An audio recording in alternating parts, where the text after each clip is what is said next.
For thousands of years, every morning and evening, Jewish people have prayed these well-known words as a way of expressing their devotion to God.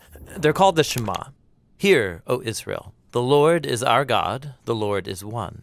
And as for you, you shall love the Lord your God with all of your heart, with all of your soul, and with all of your strength. We're going to look at the second key word here. Lord, written in all capital letters. This is the personal name of Israel's God. We first learn the meaning of this name in the story of Moses and the burning bush in the book of Exodus chapter 3. God appears to Moses and he commissions him to liberate the Israelites from slavery. And so Moses wonders, what if people ask the name of the God who has sent me? And so God responds, tell them, Yhwh has sent me to you.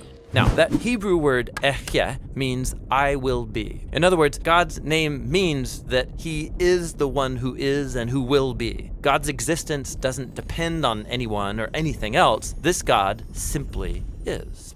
But it will sound kind of strange for Moses to go say to the Israelites, I will be has sent me to you. Only God can say, I will be. So in the next sentence, God tells Moses the version he should say aloud. Yhwh, the God of our ancestors, he has sent me to you. Now, that word Yahweh is the ancient Hebrew form of the verb he will be. And this is the personal name of the God of Israel. It appears over 6,500 times in the Old Testament. Now, here's what's interesting. Over the centuries, Israelites wanted to honor the sacred nature of this divine name. So, as they read the Hebrew Bible aloud and they came to this name, they stopped saying Yahweh and instead started saying the Hebrew word for Lord, which is Adonai. Now, this practice has been continued throughout the centuries, and so later, when people started translating the Bible into English, they adopted the same practice. Instead of spelling out the divine name, they translated it as Lord, spelled in all capital letters. Okay, you got that?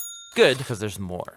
Ancient Jewish scribes wanted to prevent anyone from even accidentally saying this name aloud when you read the Hebrew Bible. And so they came up with a visual device to remind you to make sure you say Adonai. They took the 4 consonant letters of the divine name. These letters correspond to our English letters, YHWH. Then they inserted the 3 vowels from the word Adonai and combined these together to create an artificial hybrid word, which if you pronounced it, it would say Yahuwah, but no Israelite ever said Yahuwah. It's simply a visual reminder to say the word Adonai. Now, it gets more interesting. Much later, Christian scribes came along who didn't know that Yahuwah was an artificial word, and so they began to say it aloud and spell it in their writings. This is the word that eventually entered into English as Jehovah. It's a word many people still use today. But the main thing is, the word Lord in all capital letters is an indication of the divine name. Don't confuse it with the word Lord in your English translations that's not in all capital letters. That is the actual Hebrew word Adon, which just means Lord or master. This word can refer to people like kings or the master of a servant, even a shepherd over his sheep. And sometimes biblical authors will use this word to refer to God, like in the phrases, the Lord of all the earth or the Lord of lords. But behind all of these words, Jehovah, Lord, Adonai, stands the original divine name of the God of Israel. It refers to the one who was, who is, and who forever will be.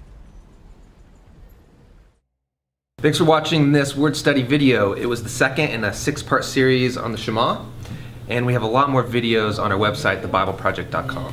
The Bible Project is a nonprofit. It's a crowd-funded endeavor. You can actually help us make all of the future videos. You can find out more and free resources at thebibleproject.com.